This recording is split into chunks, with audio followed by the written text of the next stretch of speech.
لن ينفعك أحد من دون الله.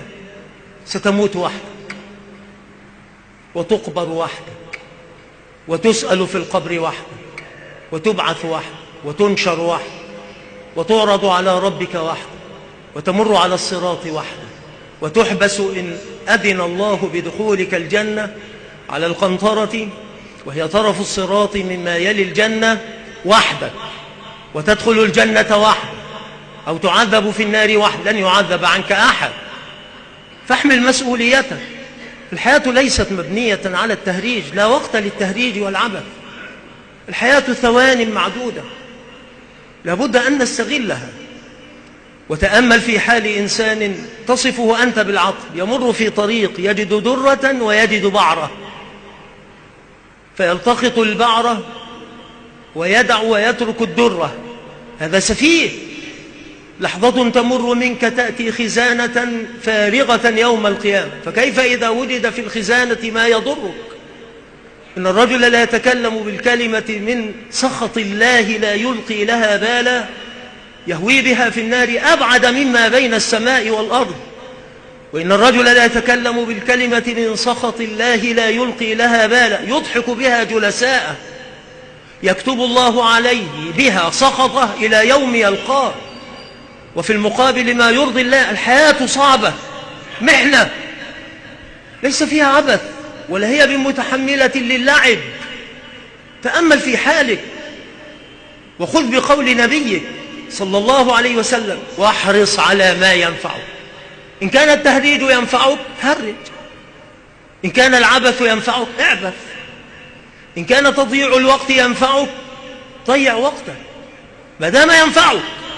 فأما إذا كان سيمر ويكون عليك وبالا وينزل بك ضررا، يعني لن يمر لا لك ولا عليك، لو مر لا لك ولا عليك فهو أهون. كثير من الناس يضيعون أعمارهم فيما لا يفيد، لأنهم لا يحترمون الوقت أصلا. عامر بن عبد القيس كان في طريق فلقيه رجل فقال: أريد أن أكلمك كلمة. قال: ولا نصف كلمة. قال: فتوقف حتى أكلمك. قال: أمسك الشمس، يعني أوقف الزمن عن دورانه عن جريانه، حتى لا يكون ما أضيعه من الوقت معك لا لي ولا علي، ولكن لا تضيع علي وقتي. يقول له: أمسك الشمس، ضيع وقتك أنت كما تحب، هذا شأنه، ولكن لا تضيع أوقات غيرك. اتق الله، كن جادا مترفعا، لا تكن عابثا ولا هازلا ولا مائعا. جاء رجل وعبد الله بن بسر إلى النبي صلى الله عليه وآله وسلم، فقال له: يا رسول الله، إن شرائع الإسلام قد كثرت علي، فدلني على أمر أتمسك به جامع. فدله النبي صلى الله عليه وسلم على أمر قد يبدو غير ذي قيمة عند كثير من المسلمين. قال: لا يزال لسانك رطبا بذكر الله عز وجل. كل ثانية اجعل فيها ذكرا، اجعل فيها تسبيحا ستحتاجه يوم القيامة.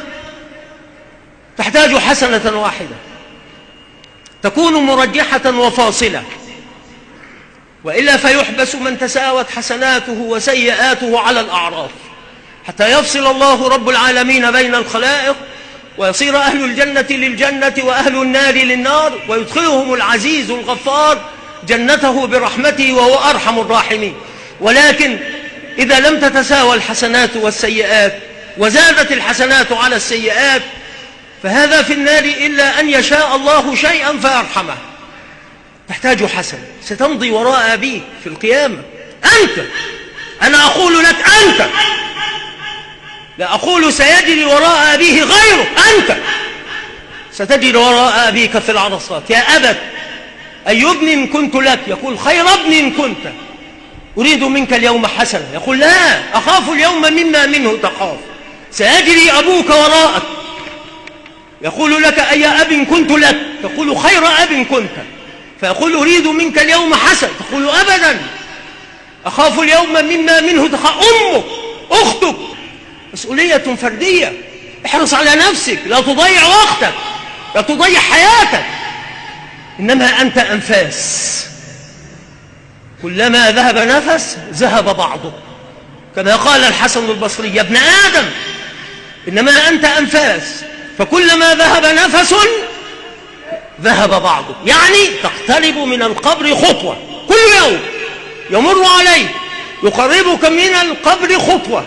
عمرك محدود بدءا ومنتهى، لن يزيد ولن ينقص، ولكنه محدود، نهايته معلومة لله، لا لي ولا لك ولا للبشر ولا للخلق، لله. أين هي؟ لا تعلم. فتقول الآن بعد لحظة، بعد لحظتين، بعد ساعة، ساعتين، تمتد وأدركها أيضا مهما امتدت. ورأينا من جاوز 100 ثم مات، فكان ماذا؟ نسي. لن تنفعك عشيرتك، سينسونك، سينساك أبناؤك، لن يذكروك، سوف يتمتعون بما تترك حصلته أنت من حرام، من شبهة، من غصب، من رشوة، من سبيل غير شرعية، يتمتعون به وتلقى أنت العذاب. أفق، لا وقت للضياع.